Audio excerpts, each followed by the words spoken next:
For part 2, check your answer to the first U try where you were using implicit differentiation to differentiate each side with respect to x. And then I want to go through this second one and just see if you don't need it, you could skip to check the answer, but please double check and then come back if you need to. When we implicitly differentiate, we do not change the equation in any way. We start to take the derivative with respect to x on both sides. So the derivative of x is 1 plus derivative of cosine is negative sine of y squared. Then because chain rule says, well, now that you've done that, you need to actually take the derivative of what's inside.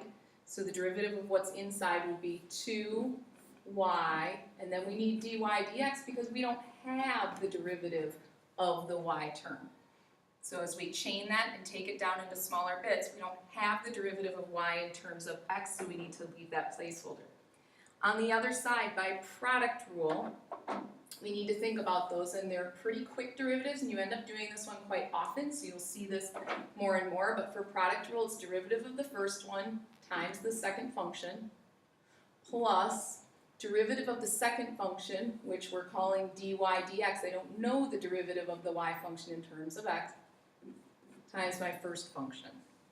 Starting to clean this up then, as I move this around, I've got negative, and I start to get those terms alone. I've got 1 minus, bring my 2y sine of y squared all together, sort of leave that dy dx hanging off at the end so that we can think about gathering that term on one side. And I have y plus x dy dx. One of the steps that you wrote down is that when we have multiple terms that have the dy dx, we have to gather them on one side of our equation and gather all the terms that don't have that on the other. So to do that, I'm going to subtract 1 on both sides so that that 1 moves to the other side and away from this one. So I'm going to have y plus x dy dx minus 1.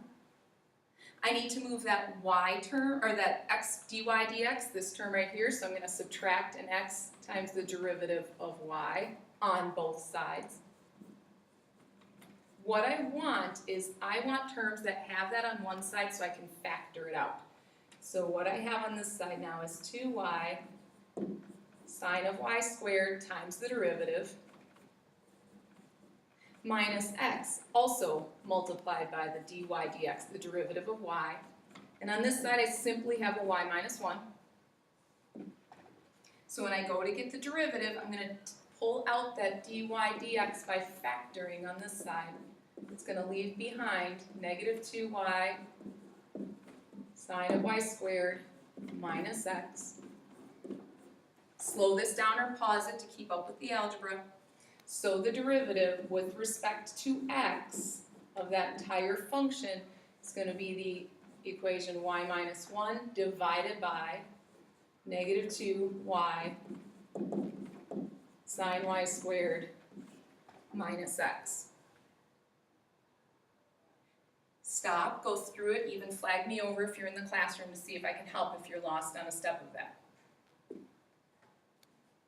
So one last kind of more complicated ones, we'll differentiate this last curve. Y cubed is in here, so x cubed plus y cubed is 3xy. So when I go to write the derivative of this, I'm going to take the derivative of each side. So the derivative with respect to x of that would be 3x squared for the first term. Plus, here's where I need to be a little bit careful. 3y squared would be by chain rule idea that u is our y function, this unknown function. But then I'd have to multiply by its derivative. And that gets me the derivative on the left-hand side. On the right-hand side, that 3 can act like a constant multiplier, so that 3 can just sit out front as a scalar. We've seen before that x times y has to be handled by product rule.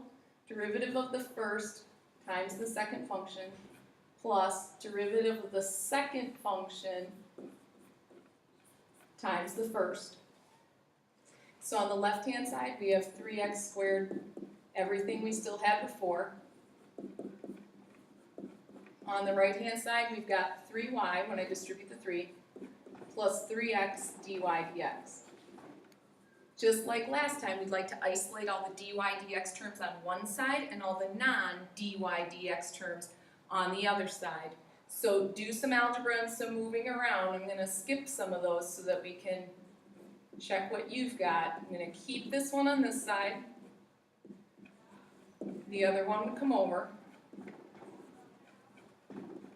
The 3y would remain on this side and would have had a 3x squared subtracted. If you're stuck how I got from there to there, then go back and do one-step algebra per move. I'm going to factor out the derivative.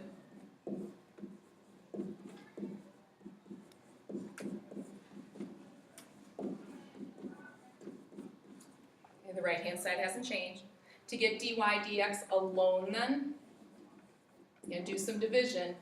I happen to notice in all of these that there seems to be a factor of 3 common to all of these. So as I'm rewriting this division, I'm just rewriting this expression with its 3 factored out. I'm also going to rewrite the one that's going to end up in the denominator with its 3 factored out. Oops, almost kept it in there.